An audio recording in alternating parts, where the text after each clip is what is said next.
मेरी आंखें फूटी हुई नहीं है। मैं चुनौती के साथ स्पेसिफिक जगह कह रहा हूँ। बेगूसराय जिले का बीरपुर के बगल में जोकिया है, जहाँ कटा है। आज कोई जाके देखे, कल तो मैं होके आया। छोटा सा मेडिकल कैंप तिरपाल के अंदर चल रहा था, टेस्ट हो रहा था, वो जमीन पर नहीं था। कल मैं बरौनी थर्मल पावर से बेगूसराय से चला, 1 घंटा 45 मिनट में पहुंचा। टोल टैक्स कैसे पहुंचा?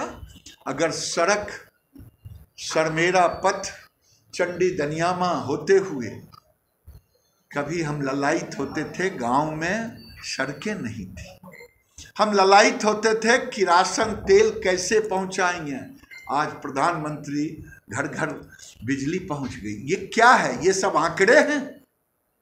मैं पूछना चाहता हूं विपक्ष से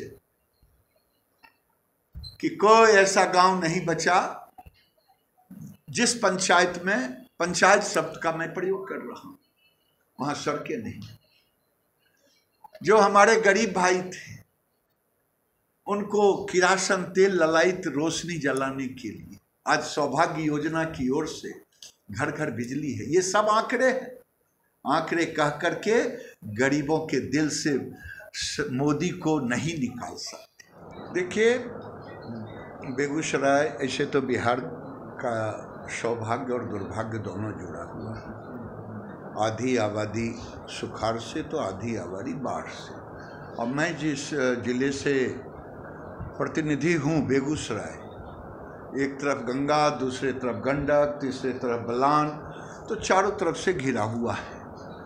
लेकिन मैं तारीफ नहीं कर रहा हूँ, सच्चाई कह रहा हूँ कि वहाँ का जिलाधिकारी ने 4 बजे भोर में कटा हुआ, 3 बजे हुआ, लेकिन लोगों के नज़र में जब आया और 6:30 बजते बजते हम लोग, मैंने हमारे अध्यक्ष, हमारे प्रतिनिधि सब लोग जुटे और डीएम का भी प्रतिनिधि पहुंच गया, एडीएम, और सारी कार्रवाई कर दी। सबसे ज़्यादा खुशी मुझे हुआ जब कल मैं घूम रहा था बांध पर, बाढ़ पीड़ित जो बांध पे रह रहे थे, तो डॉक्टर दवा भी दे रहे थे, एंटीजन से सबका कोरोना का टेस्ट भी हो रहा था। ये खासियत है। लोग बुराई तो निकालता है, लेकिन अच्छाई मैं ये कह रहा हूँ। और मैं दूसरी बात कह रहा हूँ, चुनाव होगा कि नहीं होगा ये तो चुनाव आयोग बताएगा, क्योंकि मेरे हाथ में अन्ना, मैं उस पर कोई प्रतिक्रिया दूंगा। लेकिन मैं ये जरूर कहूँगा, मैं जिस पार्टी का कार्यकर्ता हूँ उसके नेता मान्यवर देश के प्रधानमंत्री नरेंद्र मोदी, जो 2015 में भोजपुर आए थे, 1.25 लाख करोड़ रुपए का पैकेज की घोषणा की थी। और 1.25 लाख करोड़ के पैकेज की घोषणा के साथ साथ आज अभी चुनाव डिक्लेयर नहीं हुआ है, एक एक पाई को जमीन पर दे दिया। ये होता है कथनी और करनी। कोई माइका लाल ये नहीं कह सकता है कि प्रधानमंत्री ने 1.25 लाख करोड़ का पैकेज दिया। वो कहाँ है? वो कर दिया। और उससे भी बड़ी बात है कि भारत को आत्मनिर्भर भारत बना दिया, उस ओर अग्रसर हो गए।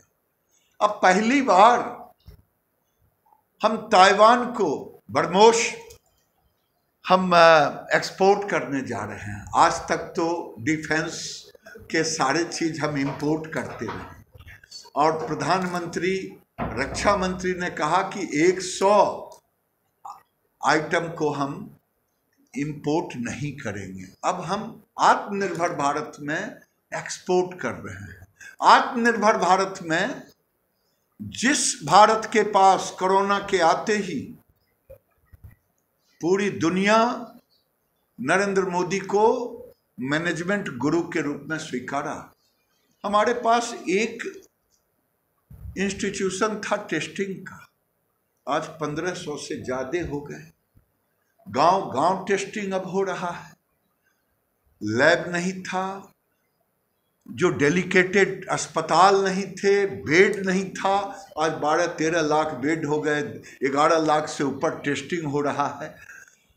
और सबसे बड़ी बात है, जो पीपीई किट या N95 या वेंटिलेटर हम इंपोर्ट करते थे, अब एक्सपोर्ट करने की ताकत में है। यही है आत्मनिर्भर भारत। नरेंद्र मोदी ने जो कहा है, आज भी मन की बात में आत्मनिर्भर भारत को ही उन्होंने कहा। और उन्होंने जो एग्जाम्पल दिया खिलौने का, हमारे यहाँ तो काठ का खिलौना एक से एक बनता था, अब टेक्नोलॉजी उसमें हम जोड़ेंगे।